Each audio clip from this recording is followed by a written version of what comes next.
एक वक्त का किस्सा है। एक गांव में एक सौदागर रहता था जिससे अपने काम के लिए 3 मुलाजमों की जरूरत थी, जिसमें से एक उसकी माँ की बीमारी का ख्याल करे, दूसरा उसके 2 बैलों का ख्याल करे और तीसरा उसके गंदुम की खेतों की कटाई करे और तनख्वाह 1 रुपया भी ना दे। अब ऐसे मुलाजिम कहाँ से मिलेंगे, ये एक बहुत बड़ा मसला था। मालिक, मैंने पता लगाया है, पिछले गांव में 3 भाई रहते हैं। मुझे उम्मीद है वो काम ईमानदारी से करेंगे और तनख्वाह हम उनको नहीं देंगे। बहुत अच्छी बात है, अच्छा काम कर रहे हो तुम, चलो उसके पास चलो। सौदागर और उसका मुलाजिम निकल पड़ते हैं और जब वो उन तीनों के घर पहुंचते हैं तो वो तीनों आपस में लड़ रहे होते हैं। ज्यादा सियाना बनने की जरूरत नहीं है, अब्बा मर गया तो क्या करूँ, ये घोड़ा छोड़ दूँ? नहीं, ये घोड़ा मैं ही लूंगा। मीठे भाई, लड़ने की क्या बात है, हम घोड़े के हिस्से कर लेते हैं। मुँह आप अपने पास रख लो, टांगे भाई को दे देते हैं और इसका धड़ मैं अपने पास रख लेता हूँ। अरे भाई, आइडिया तो बहुत जबरदस्त है, हम ऐसा ही करते हैं, मुझे मंजूर है। बहुत सियाने बन रहे हो तुम,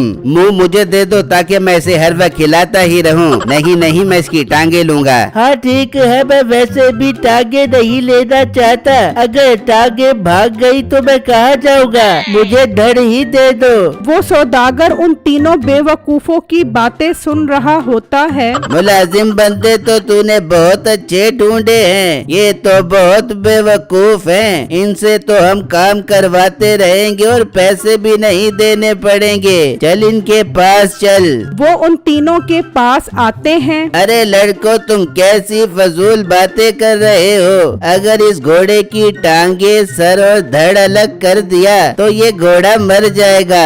बेवकूफ मत बनो। दूसरे गांव में एक सौदागर रहता है, उसे बेच दो, वो तुम्हें अच्छे पैसे दे देगा। फिर तुम कोई अच्छा काम करना और खूब पैसा कमाना। अरे वाह भाई साहब, मशवरा तो बहुत अच्छा दिया है आपने। चलो भाई, उसके पास चलो।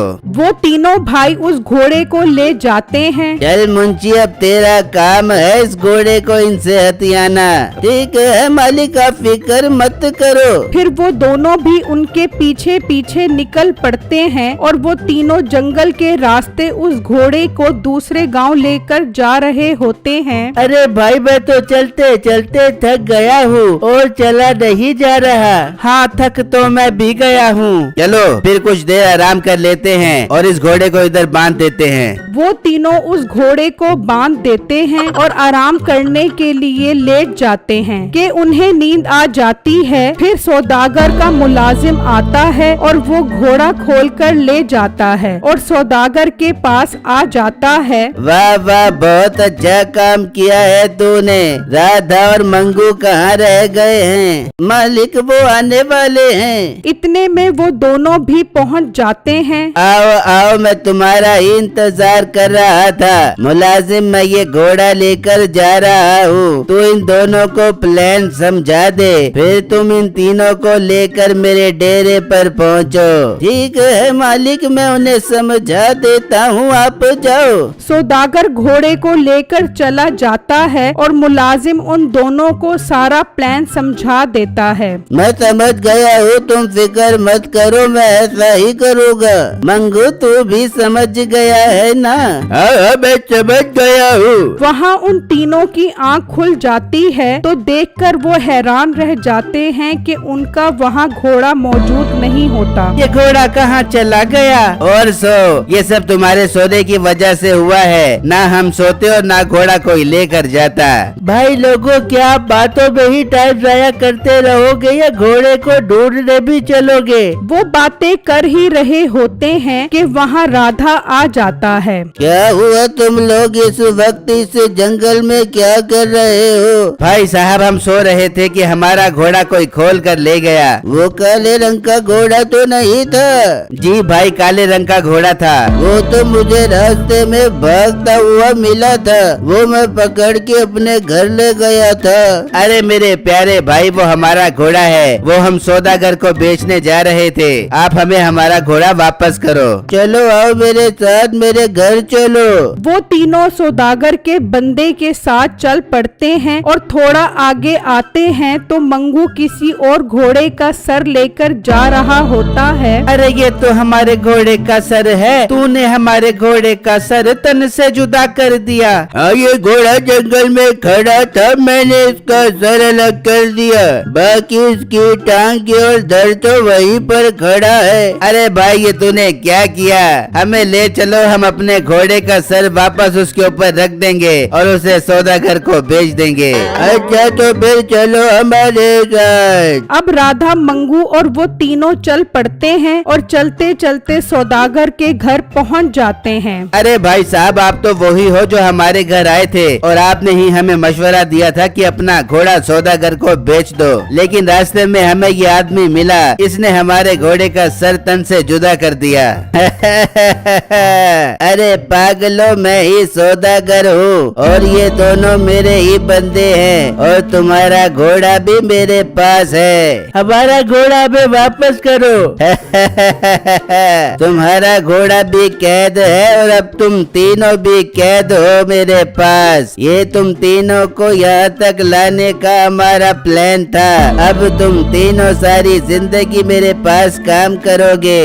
मालिक, इन तीनों के जिम्मे काम लगा दो।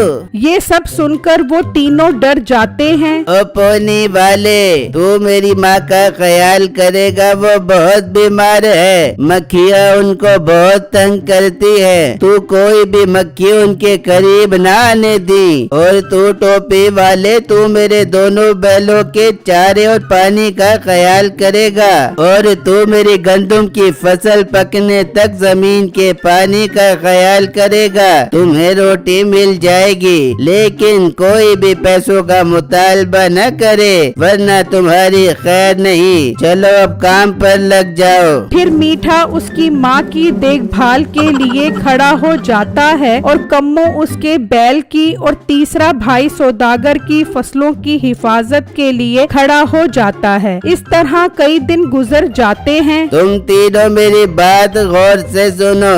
मैं 2 दिन के लिए एक जरूरी काम से जा रहा हूँ। काम में कोई गड़बड़ नहीं होनी चाहिए। मेरी माँ का, बैलों का और फसलों का अच्छे से ख्याल रखना है। मैं 2 दिन बाद वापस आऊँगा। ये कहकर सौदागर अपने दोनों मुलाजमों के साथ चला जाता है। शुक्र है ये मनहूस चला गया। हम ऐसा करते हैं, फटाफट अपना काम खत्म करते हैं और फिर 2 दिन के लिए सुकून से सोते हैं। काफी दिनों से आराम नहीं किया। हाँ मीठे भाई, अब मौका अच्छा है, फटाफट काम खत्म करते हैं, फिर आराम करते हैं। वो तीनों अपने अपने काम पर आ जाते हैं। ये मक्खियाँ हैं या आफत की पुड़िया, ये ऐसे बाज नहीं आएंगी, इन्हें मौत के घाट ही उतारना पड़ेगा। जैसे ही मक्खियाँ उसकी माँ के करीब आती हैं, मीठा जोर से डंडा मारता है। मक्खी तो मर जाती है, लेकिन उसकी माँ को भी बहुत जोर से डंडा लगता है। इस तरह 2-3 डंडों में ही उसकी माँ का काम तमाम हो जाता है। अरे वाह, सारी मक्खियाँ मर गयी और इसकी माँ भी अब सुकून से सो रही है। चलो मैं भी जाकर सुकून से सोता हूँ। मीठा सुकून से जाकर सो जाता है, जबकि उसका दूसरा भाई गाय को चारा खिला रहा होता है। अरे यार, ये तो बहुत भूखी हैं। इस तरह तो मैं इन्हें दिन रात चारा खिलाता रहूंगा। मैं एक काम करता हूँ, इन दोनों की गर्दनें उतार कर फसलों पे छोड़ देता हूँ। 2 दिन तक खूब चारा खाती रहेंगी और मैं सुकून से 2 दिन तक आराम करता रहूंगा। वो उन दोनों बैलों का सर तन से जुदा करके फसलों के दरमियान डंडों पर लगा देता है। चलो शाबाश बैलो, सुकून से जितना दिल करे चारा खाती रहो। 2 दिन बाद मैं तुम दोनों को ले जाकर वापस तुम्हारे जिस्म पर फिट कर दूंगा। तब तक मैं आराम करूंगा। फिर वो भी आकर मीठे के साथ सो जाता है, जबकि उनका तीसरा भाई गंदम की फसलों के पास उदास खड़ा होता है। अरे यार, मेरा तो नींद की वजह से बुरा हाल हो रहा है और वो सौदागर बोल कर गया है, जब तक फसल ना पके इसके पास रहूं। मैं कोई पागल हूँ जो अपनी नींद हराम करूँ। फिर अचानक उसके जहन में एक आइडिया आता है। आ गया, इन फसलों को पकाने का मस्त आइडिया आ गया। वो उसकी सारी फसलों को आग लगा देता है। ये तो बहुत आसान काम था और सौदागर ऐसे ही मेरा टाइम जाया कर रहा था। लो 2 मिनट भी नहीं लगे और फसलें पककर भी तैयार हो गई। अब मैं जाता हूँ और सुकून से आराम करता हूँ। फिर वो भी आराम करने के लिए आ जाता है। अरे ये दोनों तो मुझसे भी ज्यादा तेज निकले, जो अपना काम खत्म करके आराम करने भी पहुँच गए। मैं भी आ गया हूँ आराम करने के लिए। फिर वो भी उनके साथ सो जाता है। इस तरह 2 दिन गुजर जाते हैं और सौदागर वापस आ जाता है। ओ मनहूसो, मैं तुम्हारे जिम्मे काम लगा के गया था और तुम आराम कर रहे हो। अरे सौदागर साहब, हम सब अपना काम पूरा करके ही तो आराम कर रहे थे। अच्छा जरा मुझे दिखाओ मेरी गंदम ठीक पक भी रही है कि नहीं। अरे सौदागर भाई, फसलें तो कब की पककर तैयार भी हो गई होगी। चलो मैं आपको दिखाता हूँ। वो सब वहाँ जाते हैं तो सौदागर देखकर हैरान रह जाता है कि उसकी सारी फसलें जल चुकी हैं। देख लो सौदागर भाई, मैंने अच्छी तरह फसलों को आग लगाकर पका दिया है। ओ बेवकूफ, ये तूने क्या किया? सारी फसल ही तबाह कर दी मेरी। और मेरी माँ का क्या हाल है? अरे सौदागर साहब, आप अपनी माँ की फिक्र मत करो, वो सुकून से सो रही हैं। चलो माँ के पास चलो।